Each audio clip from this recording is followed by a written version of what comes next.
Hi there, thanks for joining us. Today we're talking about what tech candidates want. Earlier this year, Lorien conducted a salary survey and a candidate sentiment survey. Today, Darren Topping, Business Solutions Director at Lorien, and I are talking about some of the key themes that came out of the survey. First and foremost, satisfaction is not a predictor of staying power. Our research found that 69% of permanent tech talent is satisfied or very satisfied at work.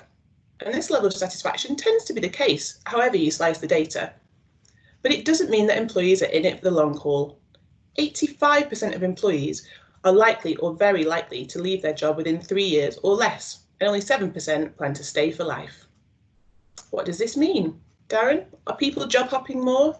And is it always a bad thing?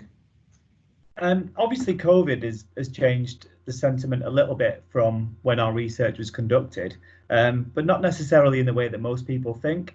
Some detail from LinkedIn shows that there's been an increase of 25% in the amount of candidates that are looking and viewing new roles, but that doesn't mean that they're necessarily actually going through the process and applying. It's more that they're window shopping.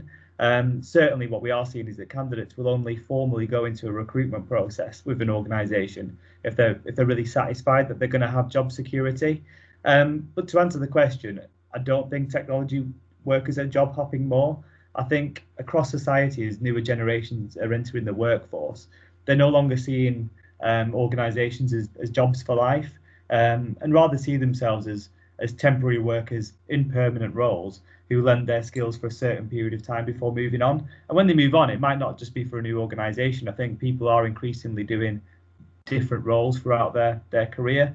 And I don't think it's a bad thing. In the UK, we need to make sure that our technology sector is continually upskilling, continually getting better.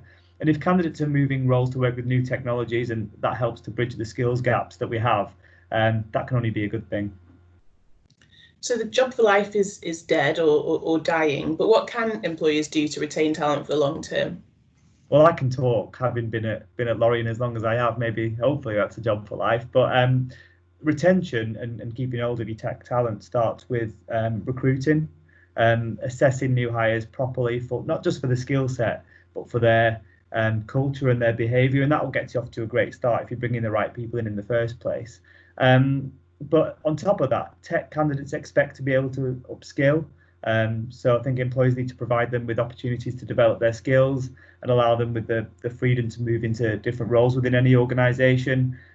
Offering the right benefits is important, but when I talk about benefits, that's aside from the kind of traditional ones. I think organisations need to look at what their competitors for talent are doing.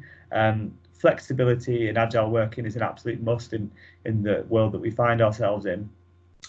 Open communication is really important, and that isn't just for tech workers. The more open people are with their employees, the more engaged those employees will be in an organisation. And finally, it's really important to check if they're engaged with regular surveys and feedback sessions and things like that. Yeah, I think the openness with employees has been particularly key over the way that companies have responded to the pandemic and kind of the communication levels with their employees, and we're seeing that day in, day out, aren't we, when we're talking to clients and candidates. Last question then, in terms of employee satisfaction surveys, NPS scores, all that good stuff, are they meaningless based on, given the data, given the knowledge we know people are going to plan to move on anyway? Absolutely not. Just because tech workers aren't planning to stay long term doesn't mean that they aren't going to be around for 5 years or more. But I think it depends on how you use those surveys. Don't use them to monitor, to guess who's going to leave, when they're going to leave, etc. They should be used to monitor employee engagement. Most businesses have an employee engagement problem, and if you can measure that and improve on it, the more engaged your people are, the more productive the organisation will be as a whole. Hear, hear. Thank you very much, Darren. That's all for today. Thanks for listening. Thank you.